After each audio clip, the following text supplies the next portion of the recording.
Hola, buenas noches. Bien, hoy es nuestra última clase y vamos a ver de grosso modo, o sea, lo que son estos otros tipos de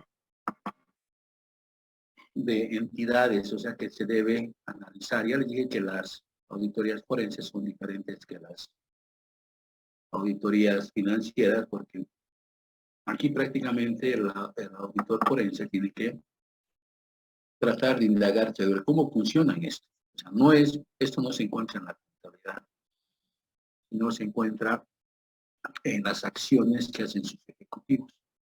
Por ejemplo, ¿qué son estas sociedades de fachada? Son entidades constituidas legalmente, existen físicamente, pero no cumplen su función social. Pueden encontrarse varias empresas en una misma oficina, pero no cumplen su objeto social. ¿Ya? Por ejemplo, tenemos el caso de la CAMSE. Este caso es famoso desde el año 2016. Tenemos un caso de Ernesto Gianni Pereira, que es un no productor, sino un exportador de soya. Y Darwin Ball, que es una empresa aparentemente minera. Y estos ejemplos, todos estos son ejemplos de auditoría, si acaso, de auditorías forenses hechas acá. Este es el consorcio Quiroga Siempre, es el que ha hecho el distribuidor Muyurina, también el de Calacala, ¿no? Entonces, ¿cómo funcionan estas empresas? ¿No? Vamos a hablar de la CAUSE. Bueno, esta empresa viene a Bolivia, va a abrir, obviamente tiene que tener su personalidad jurídica en Bolivia, y habla con ese nombre, de China Camse Engineering. Entonces, esta empresa, lo primero que hace es buscar gente que le pueda permitir acceder a altas esferas del Estado. Y en este caso, ¿qué hace? Busca, ¿ya? En entonces no se ha hablado mucho de este tema, pero había una familia que estaban dispersas en diferentes partidos políticos. Por ejemplo, el caso de una de las hermanas era diputada del grupo de Tuto Quiroga. Y la otra hermana, que también tenía cierta influencia, era Gabriela Zapata, que se enteraron de que era la pareja del presidente. Y a través de ella es de que tratan de lograr apertura ya con estas altas esferas de gobierno. Entonces, esta empresa llega a adjudicarse, fíjense, estos contratos, los más importantes. Por ejemplo, hacer el ingenio azucarero de San Buenaventura en el norte de La Paz, que hasta el día de hoy no está funcionando completamente.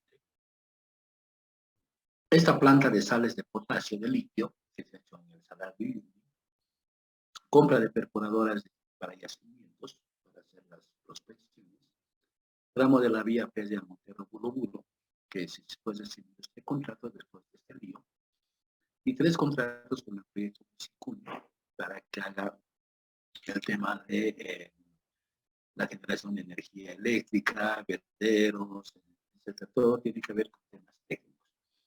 Por así se fijan, esta empresa hacía de todo, es decir, hacía ingenios, hacía plantas de sales de potasio, hacía proyectos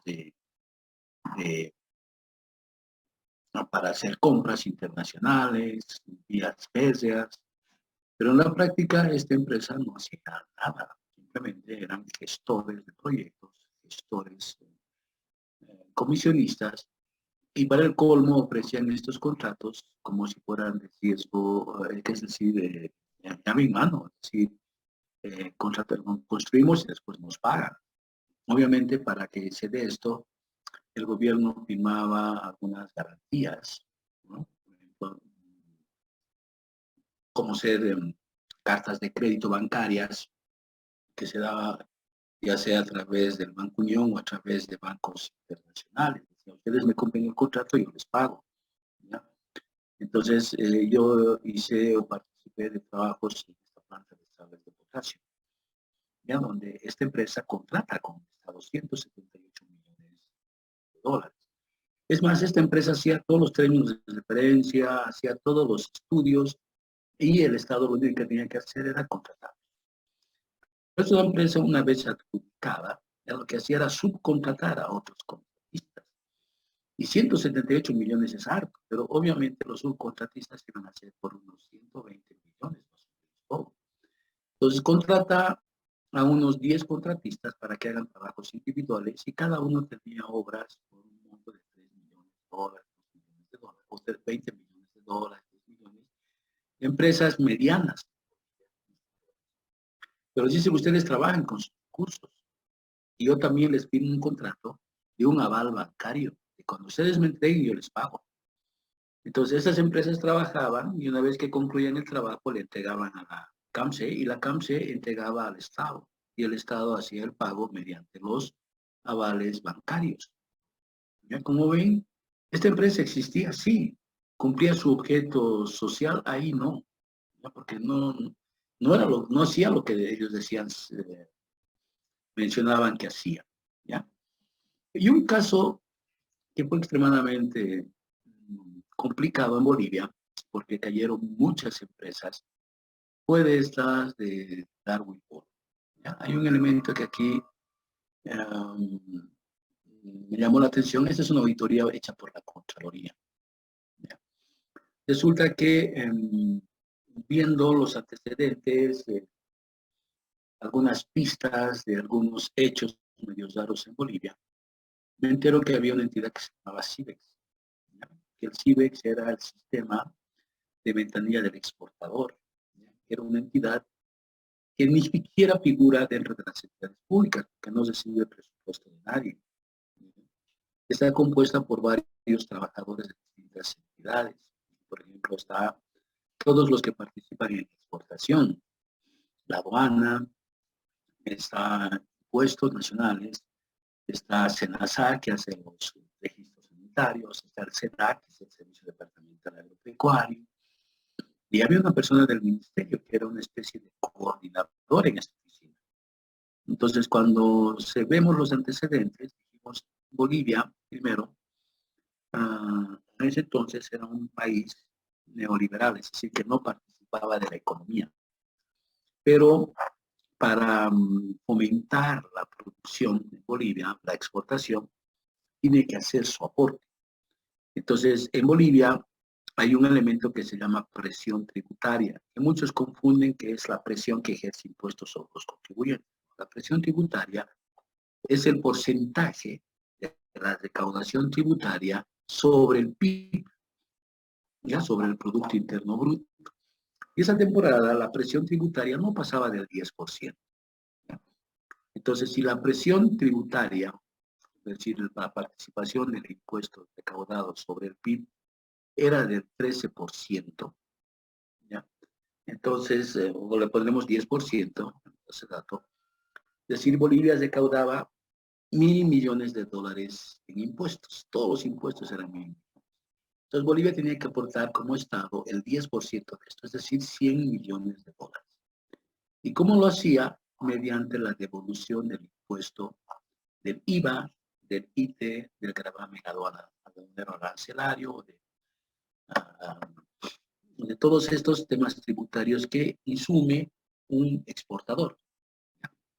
Entonces, ¿qué pasó? Esta empresa llama la atención porque, a mí me llamó la atención porque en la revista de exportadores de Bolivia, lo que saca el Instituto Boliviano de Comercio Exterior, esta empresa figuraba en el segundo lugar como exportador de productos no tradicionales, con exportaciones que superaban los 50 millones de dólares, 60 millones de dólares por año. ¿Ya? Entonces vi y el producto que exportaba varillas de oro de uso aeronáutico. Y su comprador era la Boima prácticamente. Entonces llama la atención porque Bolivia no produce nada, ni menos va a ser repuestos para la industria aeronáutica. Entonces me pongo a investigar, o el grupo de auditores vamos a investigar, y resulta que esta empresa abrió su ZUC, todavía ZUC, ¿no? Antes del año 95, el año 1992, y lo hizo en la ciudad de La Paz. ¿Ya? Y le abrieron en el rubro otros servicios de asesoramiento empresarial y de gestión.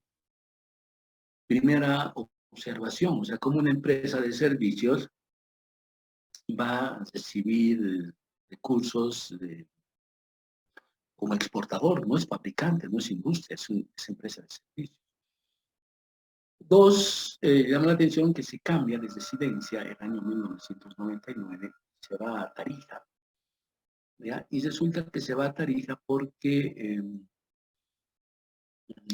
tenía algún problema tributario y a evitarse el conflicto con impuestos pide su traslado a Tarija, ¿ya?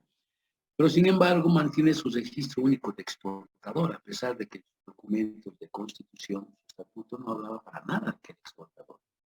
Entonces, este registro único de exportador se da el CIBEX.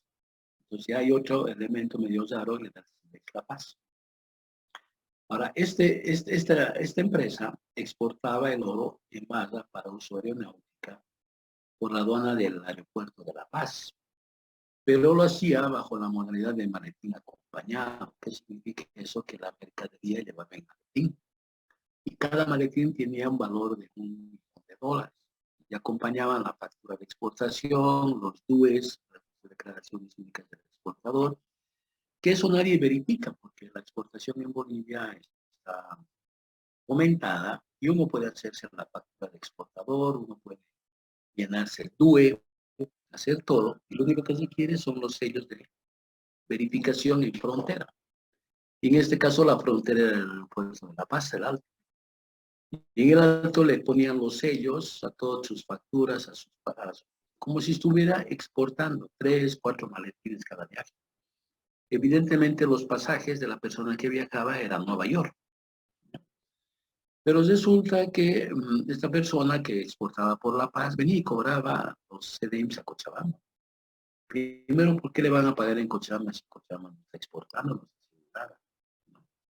Entonces, verificamos que todo esto era fraudulento, ¿ya? Es decir, de cada maletín que exportaba de $1.000.000 en la factura que ellos se hacían, 130.000 le devolvían por IVA, ¿ya? 30.000 le devolvían por IT. En ese entonces el gravamen aduanero 4%, 40. Por lo tanto, por cada maletín que él exportaba, recibía $200.000. Si exportaba 4 maletines, son maletines James Bond, estos eran los maletines, recibía 800 hasta $1.000.000. Pero lo interesante fue que, como era un tema medio complejo, pedimos hacer la visita a Tarija. Y nos presentamos, obviamente, como Contraloría no puede entrar a las actividades privadas, pero sí lo puede hacer impuestos, ¿no? Entonces pedimos la cooperación del Servicio de Impuestos en Tarija, y nos apersonamos a este lugar. En realidad era, su letrero grande era una fábrica de vino, uno que todos conocen, Colbert. Nos preguntamos por la empresa Darwin. En realidad el que pregunta es el empleado de impuestos. Y ahí le dicen no, que no funcionaba, que solo era la fábrica de vino. Y el funcionario le dice, estamos con gente de la Contraloría y queremos saber de esta empresa. Aquí está todos sus registros, todos los documentos que aparecen en el CIBEX de Cochabamba. Y también todos los documentos aduaneros, todos los documentos de registro del Estado, del DUE, dice que aquí es su dirección. Y eso llaman a los ejecutivos y sale un ejecutivo. Y dice, sí, aquí es Darwin World. Pero además aquí funcionan múltiples empresas que tiene esta familia, que es la familia Colbert. Entonces, ahí que estábamos notando, esta empresa físicamente existía, ¿ya? Pero no cumple su función social, no había en realidad del exportador, pero sí sus datos todo coincidían, ¿ya? Legalmente existía.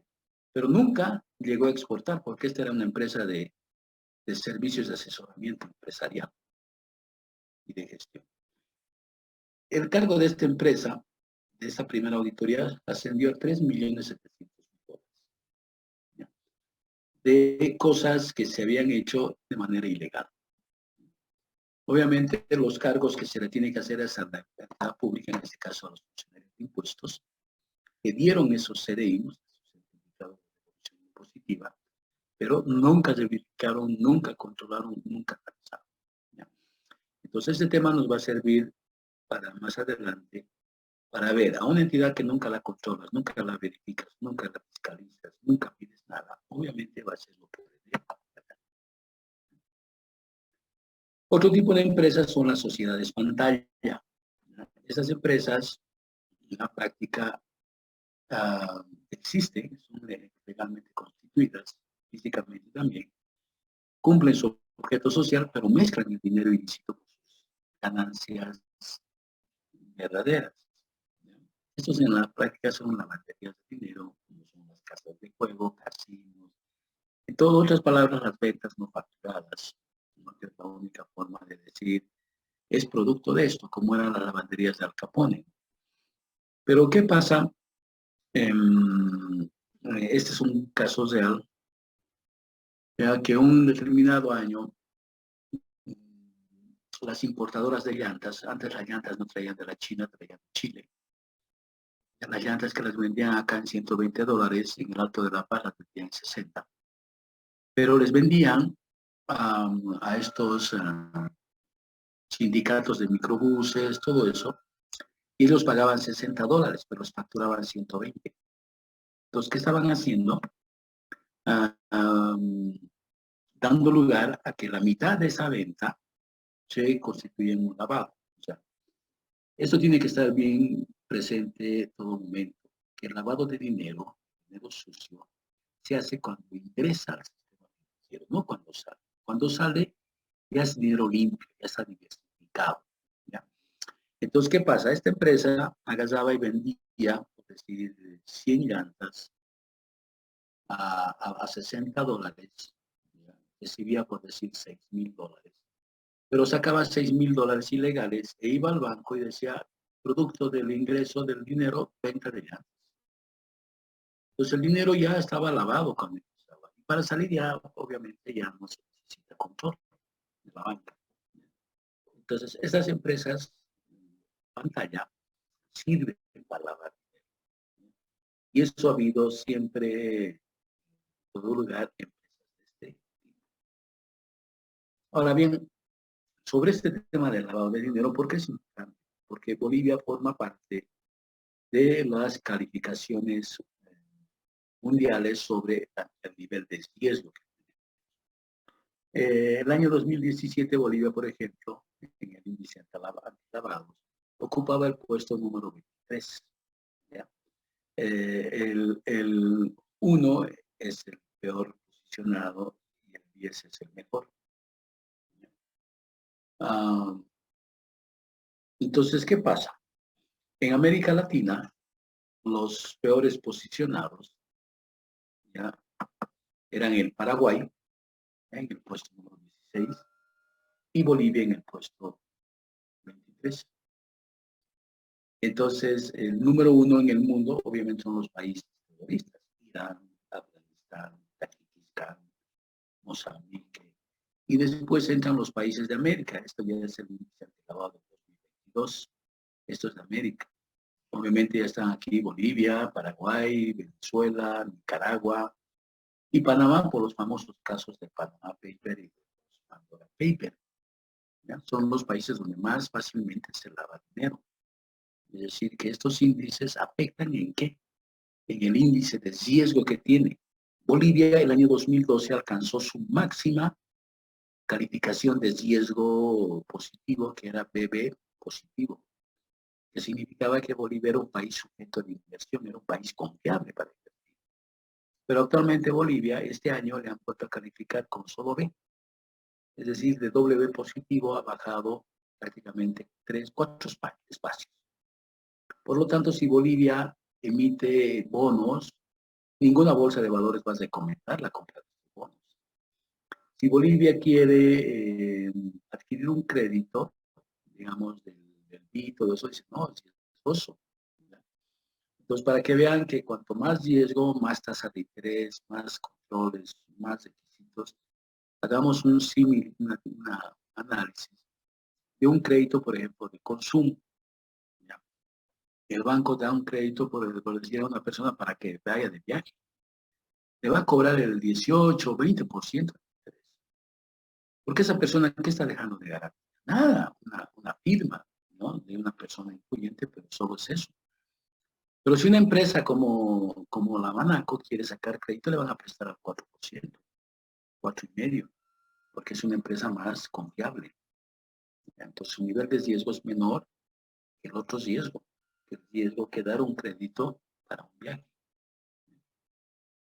Ahora, hay otro elemento también que ocurre con bastante frecuencia en Bolivia, la construcción estatal. Y esta se da, dice, aprovechando las esferas de poder, sobre todo en el gobierno, se emiten normas, disposiciones legales, que favorecen al entorno del gobierno de turno en desmedro del resto de la población. Volviendo a este caso de los CDEs. No, hablaremos un caso de importaciones. En Bolivia, la ley de importaciones o la ley de aduanas era del año 1899. Ya fue modificada con algunas resoluciones ministeriales y algunos decretos supremos. Y en la época de avance se dispuso que para importar ya todas las mercaderías tenía que pasar por un recinto privado. En este caso se llamaba RENASA en Cochabamba.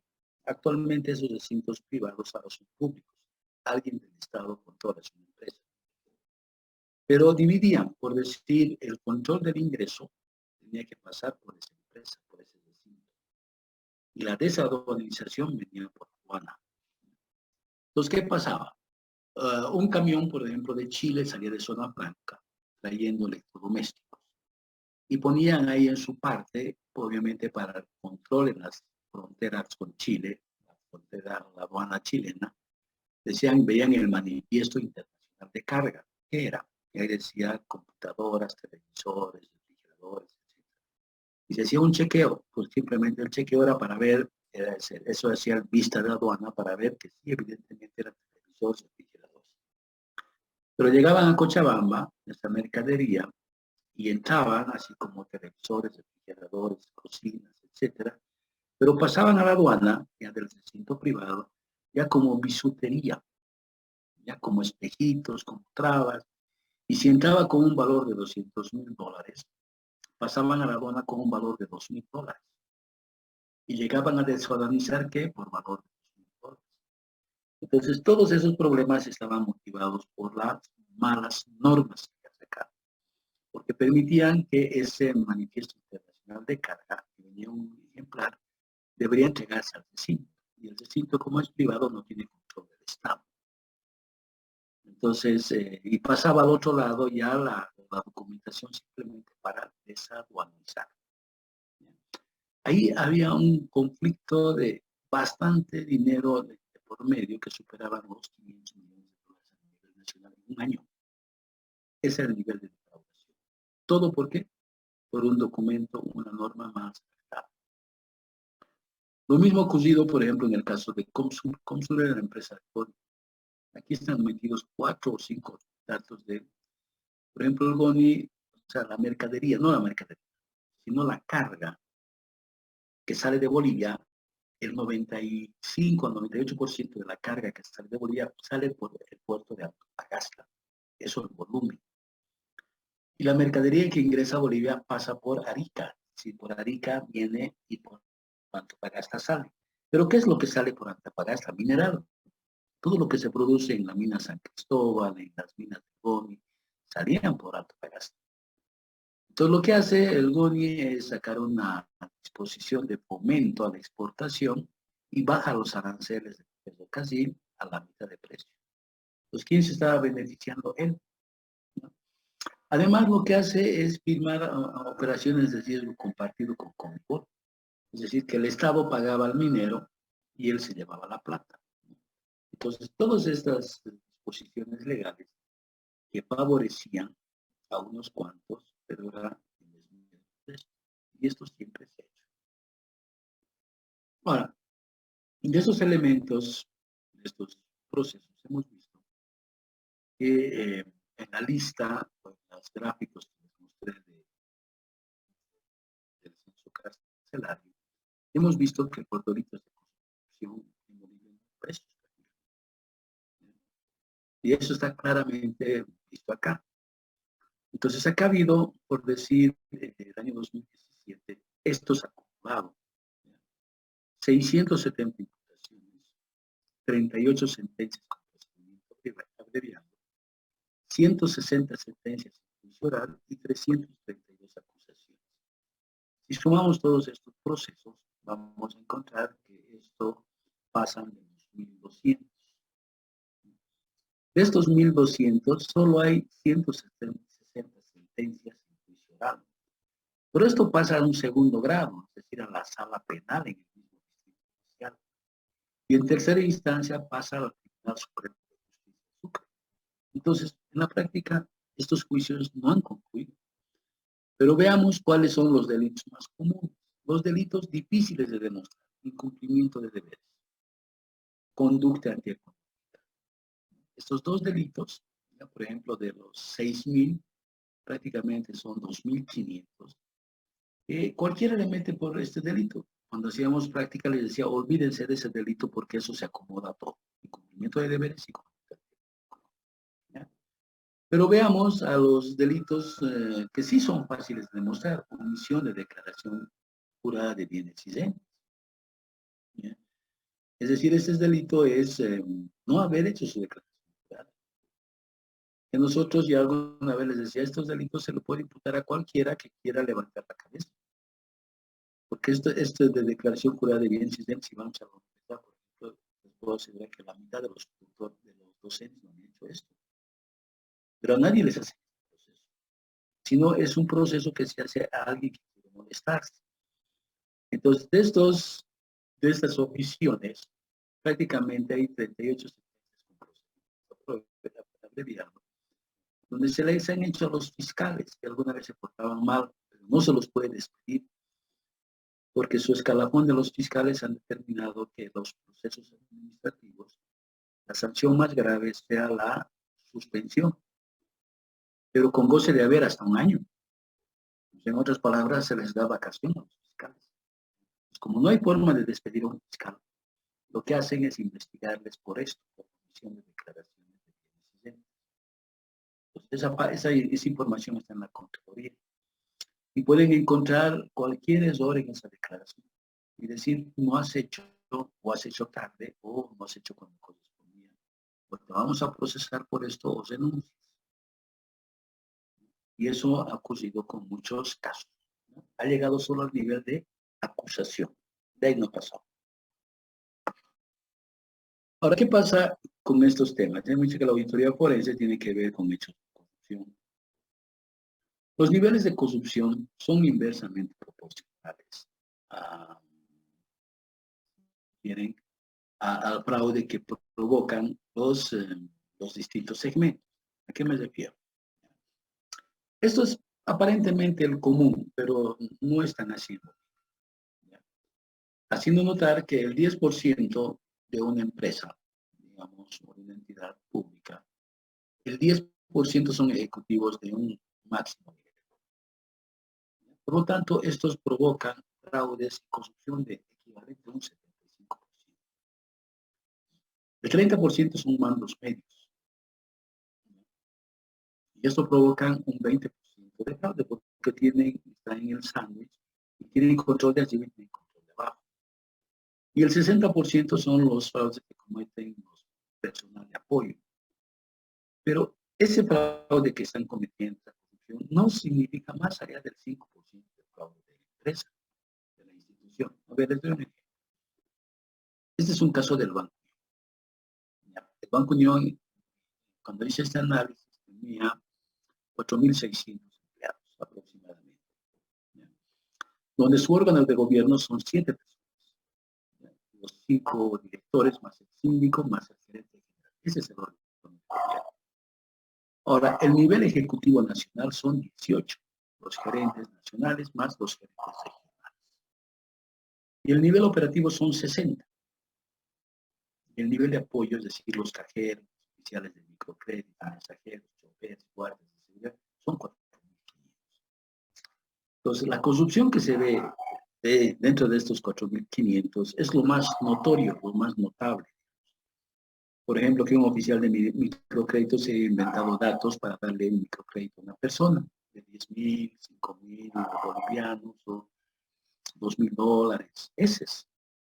Pero no se ve el fraude que está cometiendo la cabeza, como sucedía con el robo que se dio en batallas. Entonces ese robo nunca se iba a ver porque la persona que estaba ejecutando eso tenía todo controlado desde arriba hacia abajo. Entonces, ¿a qué se va con estos elementos?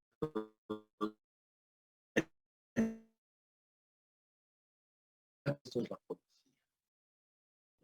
El nivel de apoyo son los policías, los oficiales, que están en las calles. ¿Ya? ¿Y qué se ve de la corrupción de la policía? Lo que hacen las batidas por personas en estado de ebriedad, por los que no tienen breve licencia de conducir, o que tienen, nos falta algún requisito. ¿Ya?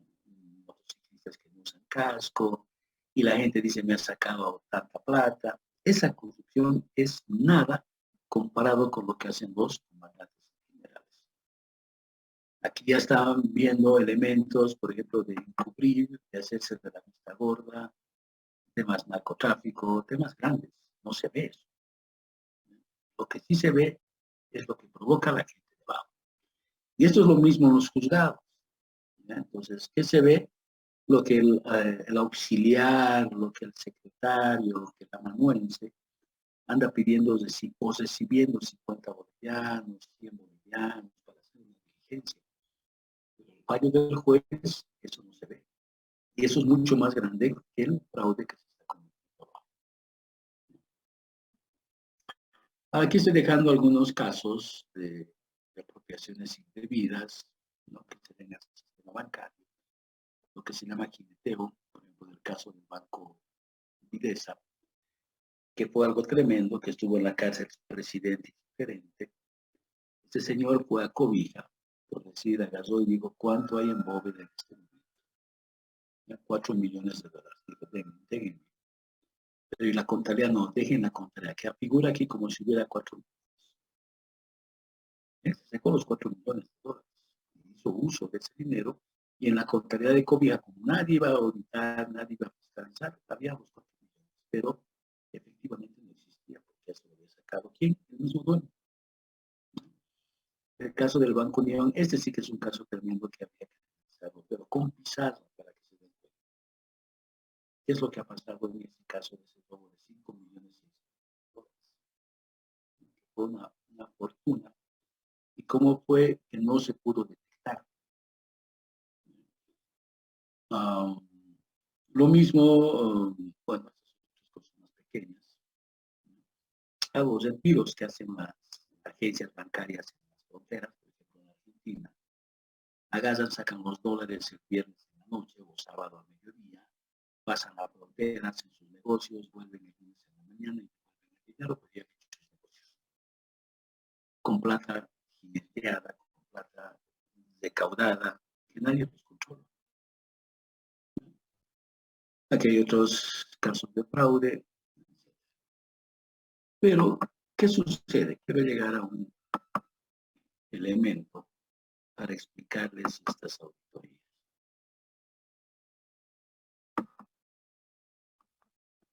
Aquí me hablo de algún ejemplo y ese ejemplo. Estos son del sistema financiero. Aquí les comenté que unos 3 años fui presidente del comité de auditoría del sistema financiero, que se revisaba los informes de fraude de los bancos. Entonces, tengo todos estos casos, no todos, son una parte de los casos. Por ejemplo, el castigo de préstamos en mora de UPHN, era Citicorp. Las operaciones con Sucre. Sucre es un igual que las UFBs, pero este Sucre se utilizaba para operaciones realizadas entre países del ALBA, ¿ya? Que monitoreaba Venezuela. Pero como tenemos monedas diferentes, Bolivia, Nicaragua, Cuba, Venezuela, entonces se utilizó una unidad concentradora que se llamaba Sucre, ¿ya? Igual que la UFB es una unidad de medida. Entonces con este Sucre se ha hecho maravillas en todas estas partes, con recursos de Venezuela. arqueos de dinero en desuso. El Banco Unión es, bueno, si ustedes van a un banco, cualquier banco aquí les tiene que cambiar su billete viejo por uno de circulación o un billete mutilado, siempre y cuando tenga las dos firmas, una serie por lo menos, tiene que cambiarles. Y todos esos billetes se centralizan en el Banco Unión. Entonces, hace un año y dije, hagamos arqueo del Banco Unión. La oficina que más billetes viejos tiene, porque tienen que acumular más o menos 1 metro cúbico de billetes en desuso para llevarlos a la oficina central y después que pase 1 año, 2 años, se reúnen los directorios del Banco Unión y del Banco Central para incinerar estos billetes o destruirlos. Entonces dijimos, hagamos arqueo de estos billetes, que en la práctica ya nadie revisa, ¿no? Porque son viejos. Pero resulta que gran cantidad de plata, en vez de billetes en desuso, billetes viejos o mutilados, había billetes de las citas. ¿Ya? En una agencia no muy grande habían 200,000 billetes de las citas que se emplazaban estos billetes en desuso. ¿Ya?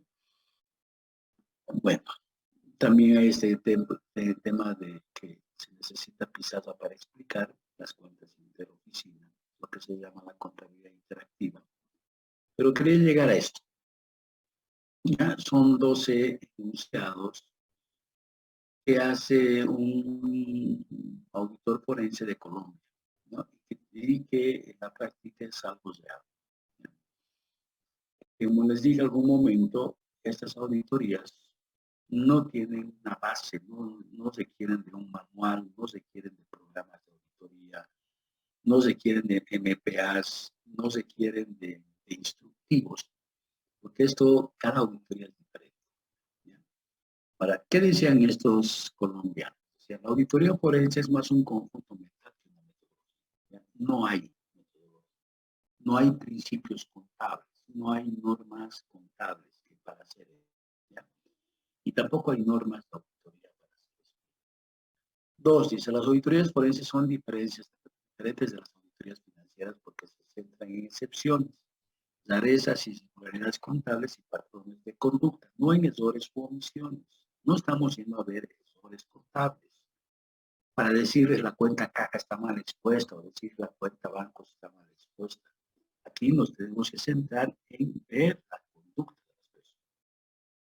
Ahora, esto también es claro, la auditoría forense se aprende de la experiencia, no en los textos de auditoría, no hay, nadie les va a enseñar a hacer auditoría forense, eso se aprende haciendo. ¿Ya? O con lo que ocurre, este ejemplo les daba, yo estaba a cargo de Contraloría 2 años, y en esos 2 años, por decir, organizaba una auditoría financiera en la alcaldía de Cochabamba, con 5 auditores. Esos 5 auditores, lo primero que hacían era sacar del archivo los 10 archivadores de palanca de los papeles de trabajo de la auditoría anterior y pedir a la secretaria que se los saquen en un pendrive o en un CD, todos los programas de trabajo, todos los papeles, ¿para qué hacer la nueva auditoría? ¿Y qué se va a hacer en la práctica? Nuevamente es copiar lo que se hizo. En cambio, en estas auditorías uno va sin nada, porque tiene que crearse su propio esquema de hacer esta auditoría. En otras palabras, como dice, aprender a ser un auditor de fraude significa aprender a pensar como ladrón, es decir, hay que ser mal pensado. Los fraudes se cometen por razones económicas, egocéntricas, ideológicas y psicóticas. Pero de las 4, el motivo económico es común, eso en Bolivia. Ahora, hay fraudes que son ideológicos, psicóticos, por ejemplo, los que hacen los hackers. Hay hackers que simplemente quieren demostrar que algo es vulnerable o muestran un descontento por algo. ¿Ya? No lo hacen por plata, lo hacen solo por pegar. En cambio, en el tema económico, ¿ya? La gente sí lo hace porque hay facilidad para hacerlo. ¿No? Ahora, otro elemento dice, el fraude tiende a abarcar una teoría estructurada alrededor de objetivos, oportunidades y beneficios. Entonces la gente ve si hay posibilidad de sacar una tajada, lo va a hacer. ¿Ya? Es decir, por ejemplo, ¿qué ha pasado en una etapa de un gobierno transitorio?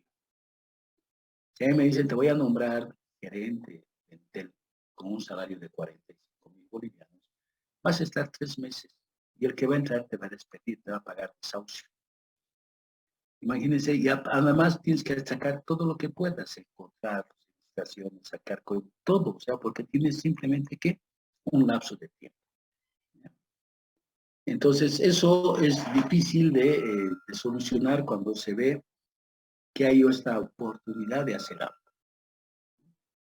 Ahora, cuando se trata del tema contable, y si es computarizado, que la mayoría ya lo es, este puede ser cometido en cualquier etapa del procesamiento, en la entrada, en el proceso o en la salida.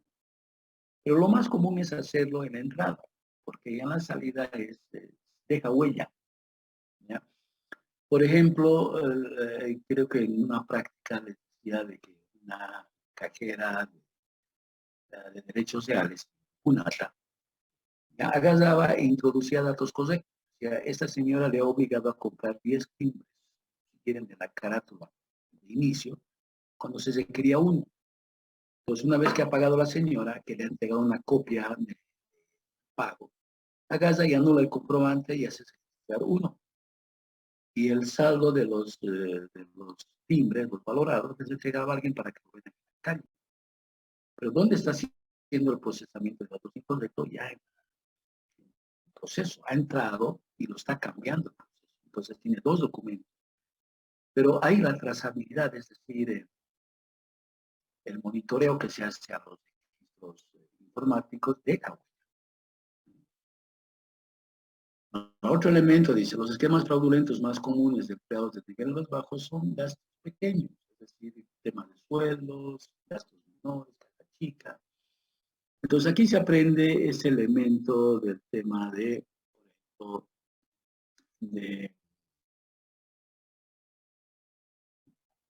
de la incompatibilidad de las funciones, de control, de registro, de autorización. Por ejemplo, ¿qué pasa en caja chica? En caja chica se le da a una secretaria. Y la secretaria empieza a gastar. Puede gastar en un taxi que no es facturado, puede gastar en comprar un periódico, puede gastar en cosas menores, ¿no? Entonces resulta que su dinero normalmente lo muestra en una mezcla de caja chica, y llega el momento que va a hacer la sección de cuentas, haga y le dice, me falta 200 bolivianos. Entonces el dato empieza a hacerse recibo. Ya ese recibo le pondré compra de 10 periódicos, le pondré de taxi, de tal lugar, y listo, armado, porque ella se autoriza, ella registra y ella custodia el dinero. Está la incompatibilidad de las funciones acá. Pero eso hacen los empleados de nivel bajo. Pero en cambio los empleados de nivel alto están tratando de adulterar lo que se ha hecho, por ejemplo, en las empresas capitalizadas, adulterar las utilidades por no pagar el bono sol en esa época. Porque el dinero de las utilidades era para pagar el bono sol. Y estas empresas capitalizadas como India lo que hacían era desplazar las utilidades, bajando las utilidades por no dar mayores recursos al Estado. Entonces, los niveles altos se cargan de esto, de alterar las utilidades.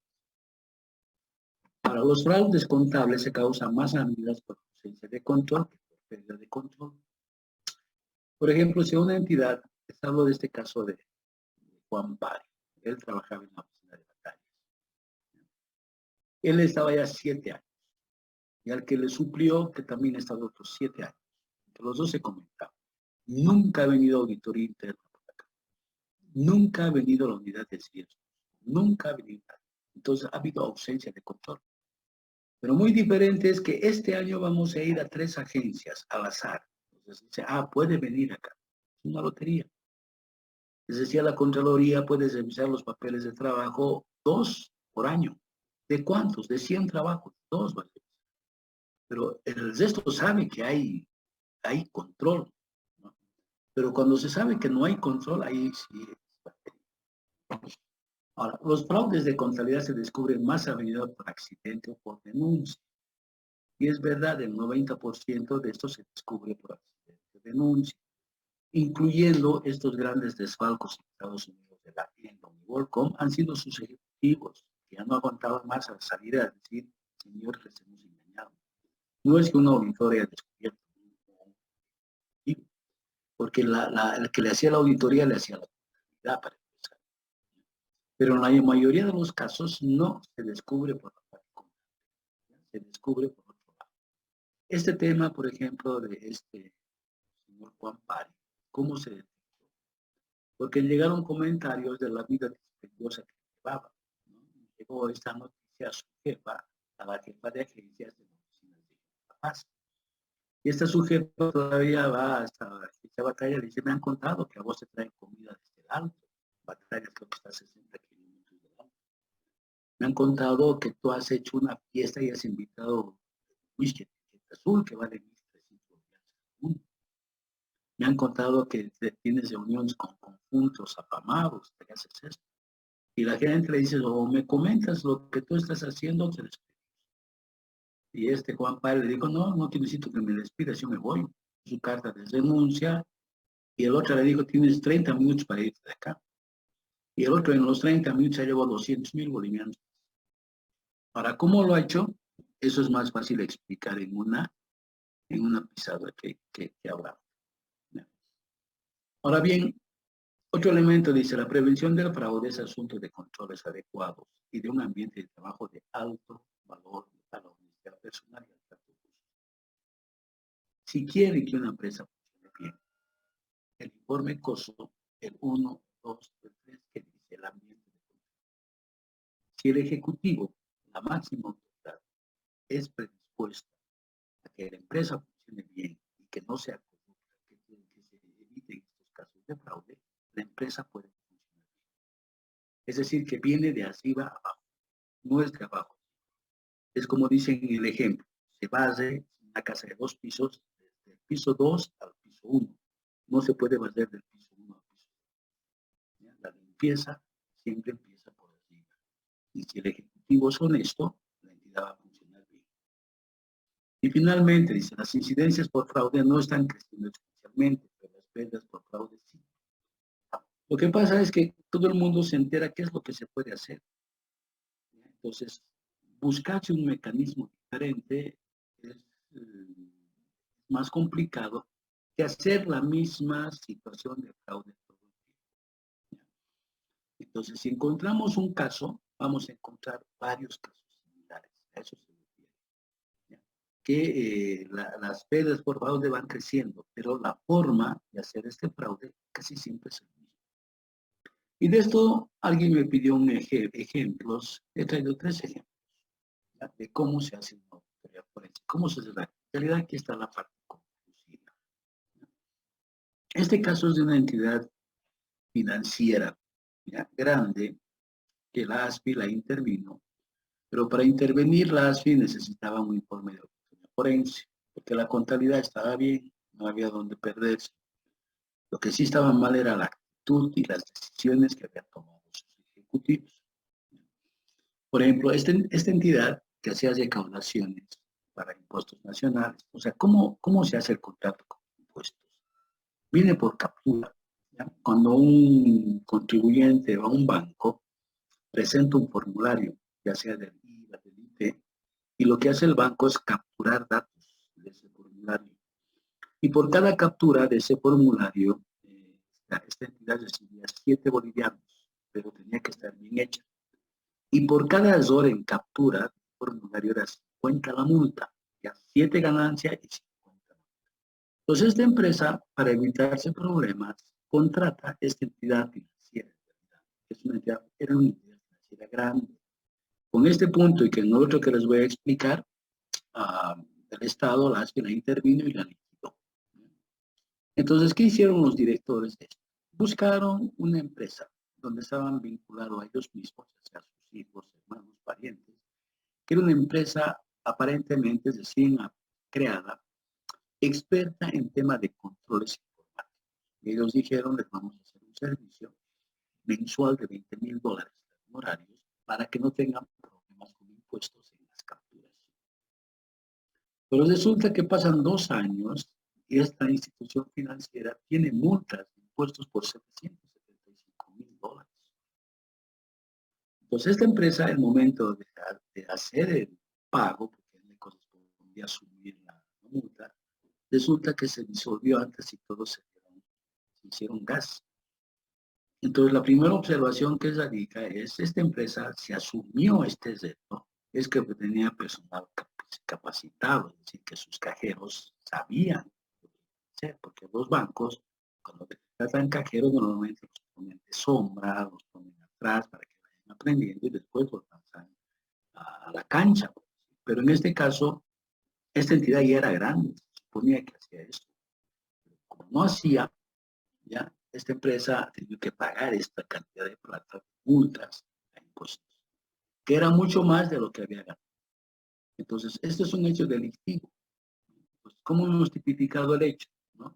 Con esta redacción. La negligente ejecución del contrato suscrito, así como la complaciente ejecución de pagos horarios a pesar de incumplimientos conocidos, es decir, sabían que estaba acumulándose las multas y cada mes les pagaban $20,000, ¿no? Generan responsabilidad penal en relación a la comisión de los delitos de estafa, apropiación indebida y abuso de confianza. Son delitos privados. Pues se ha fortalecido y generado error en la entidad financiera, no tantos, y se han instruido pagos a favor de la empresa defraudadora y por conceptos de multas sin repercutir los incumplimientos contra la empresa responsable. Pues aquí esa entidad ha sido intervenida gracias a este informe de auditoría forense. Y también había este punto. Esta empresa, a pesar de que era una recaudadora de impuestos, que tenía un departamento especializado en impuestos, resulta que emitía cheques a nombre de particulares para que estos vayan y se paguen impuestos. Pero el impuesto más grave que pagaron fue aproximadamente $250,000 por la donación de un terreno que recibieron en un lugar alejado de La Paz. Entonces agarraron un documento de una comunidad de campesinos que tenían una dotación de 100 hectáreas de terreno a la comunidad por parte del INRA. Y resulta que este terreno lo dona a esta entidad, y esta entidad, para hacer el registro, ya, en totalidad requiere que esté saneado, que se pague el impuesto a la transferencia. Y como es un impuesto municipal, tenía que pagarse en ese municipio, que era el municipio de Lipari. Yo conozco esta situación y le digo, organicemos un equipo y vámonos a Lipari. Y resulta que en Lipari ya no tenía todavía sistema informático de impuestos, no tenía habilitado el RUA, porque no todos los municipios tenían. Por lo tanto, cobraban impuestos en formularios preimpresos que hace impuestos nacionales. Y resulta que este formulario preimpreso, con el cual se pagó $250,000, se habían robado. Por lo tanto, ese dinero nunca entró a la alcaldía, nunca se desembolsó y la plata se avivó a alguien. ¿Cómo se ha tipificado el hecho? Dice redactado de esta manera. La organización de una banda delincuencial con la finalidad de defraudar los intereses de la financiera tantos es evidente, por lo que se pueden acusar de la comisión de delitos de estafa, apropiación indebida y abuso de confianza, artículos 335, 336 y 346 del Código Penal, pues se ha fortalecido y generado error en esta institución y se han instruido pagos fraudulentos con procedimientos ajenos a los dispuestos por ley. Y con los delitos de falsedad de por medio, porque también se puede acusar la comisión de los delitos contenidos en el 198. Y este último sí que lo ha mantenido todavía el nombre. Esta es Sopra con lo mismo, ya esperan que en el gobierno esté algo de influencia y logran que el gobierno les dé, porque esto tiene que salir de dos ministerios, les dé a esta entidad Sopra con la concesión para administrar recintos aduaneros por cuenta del Estado. Para hacer esto, ellos se inventaron un documento, lo mismo, un documento de propiedad de una comunidad que tenían 100 hectáreas de terreno, pero al sur del psiquiátrico, el kilómetro 8. Y todo el mundo que vive por ahí, los que están, saben que no hay pues 100 hectáreas a 2, 3 cuadras al sur. ¿Sí? Sin embargo, el gobierno les acepta. Es más, ese terreno, ese documento lo vuelven parte del aporte inicial. Se registra el siguiente balance de apertura. Terrenos contra capital social. ¿Cuánto? $1.000.000. Pero ¿qué pasa? Va a auditoría externa y como dicen las versiones, 16 años continuos, la misma firma de auditoría. Nunca le ha observado nada. Pero esta empresa estaba sustentada con operaciones con valores de bienes inexistentes. Ese terreno nunca ha existido. Sin embargo, con eso han abierto esta empresa. Y la firma consultora, la única observación que hace esto simplemente para, y esta es la firma número 1 en Cochabamba, ¿ya? La única observación que hay, porque todos los dictámenes eran exactamente lo mismo, es el año 95 y 96. Esta entidad se intervenió en 2018. ¿Ya? Entre el 95 y el 96 observan que Sofraco no habría pagado, no había usado y registrado la obligación que tienen de pagar el IRPE. El IRPE ha muerto en el 95, porque habla de impuestos que ni siquiera existían. Ahora, ¿cómo se ha tipificado el hecho? Se han incluido en un documento verdadero, que son los estados financieros de Sofraco, porque estos estados financieros tienen el sello de impuestos, con estos estados financieros han sacado financiamiento bancario, con estos estados financieros han actualizado su concesión con los ministerios, todo han hecho. Datos falsos, intencionalmente mal asentados, consecuentemente se ha cometido el delito de falsedad ideológica. Y usos de instrumento falsificado previsto y sancionado por los artículos 198 y 203. Los resultados de dicha falsificación han generado la disposición fraudulenta de recursos, por lo que el hecho señalado también cae dentro de las prohibiciones de los artículos 335 y 346 del Código Penal, pues se ha fortalecido y generado error en la sociedad y se ha afectado y comprometido la situación financiera de Sofraco.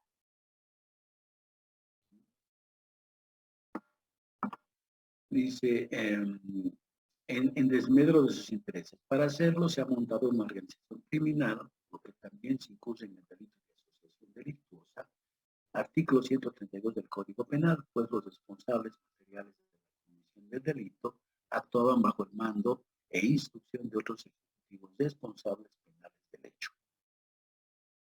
Bien, como ven, esta es una auditoría forense. No tiene nada de contravenciones a principios contables, normas de auditoría, no tiene nada de técnico. ¿Basados en qué? Exclusivamente Código Penal, Código de Procedimiento Penal y posteriormente a esto la Ley Marcelo Quiroga Santa Cruz. Entonces, como ven, los informes son diferentes. Quería plantearles lo del yo aéreo boliviano, pero no daba para resumir en una página o en una diapositiva. Lo mismo que de Entel, lo mismo que de Ente, o la terminal bimodal. El que sí me gusta bastante es el de Cogas, de gas que distribuía gas en Cochabamba. De esa empresa es bastante interesante ese informe. ¿Ya? ¿Alguna duda, alguna pregunta?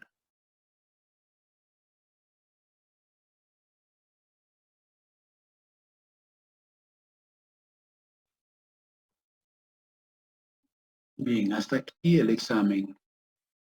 Hemos quedado que con ustedes el día lunes, ¿no? Pero los que quieren dar pueden hacerlo el día viernes. ¿Está bien? Buenas noches, licenciado. Sí. Licenciado, buenas noches. Buenas noches. Disculpa, no se le escuchó muy bien. ¿Vamos a dar el lunes el examen? Con ustedes hemos quedado el lunes, ¿ya? Oh, Pero ya. hay alguien que me dijo que no podía, que quería dar el viernes. Si los que quieren dar el viernes dan en la primera hora, no hay problema con el otro grupo. Oh, ya, perfecto, Lice. No, está bien, gracias. ¿Ya? Listo. El día viernes entonces sería a las 5:15. Sí, el día viernes a las 5:15. ¿Y en qué aula, Liz? Creo que es en la 541, en la que siempre tenemos. Y una consultita, ¿no, licenciado? Perdón que le moleste como disco rayado otra vez. Los temas que vamos a dar, ¿será que nos puede volver a repetir? Es de auditoría especial o de cumplimiento, peritaje y forense. Son lo que nos dimos el segundo parcial. ¿Mm? Dicen buenas noches. Yo quisiera que si podía enviar, yo tengo, o sea, en el segundo parcial teníamos hasta el 27, ya yo tengo descargado hasta el 27, ya, y ahora el 28 y 29 no subió, y me preguntaba si eso más pertenecía a lo que era auditoría especial, creo que así se llama el tema. Creo que es el 29. Desde el 27 vi que decía, y Ya, entonces de todas maneras, los subo el 28, 29 y voy a subir la primera. Este último no lo voy a subir porque estos casos, aquí le puse nombre, ¿ya? Estos casos están en juicio, ya son juicios penales, y no quería que se difunda esto, ¿no? O sea, esto no, yo no lo voy a subir esto. Pero sí, la anterior, la 36. ¿Ya? Esos 3 archivos los voy a subir, ¿está bien?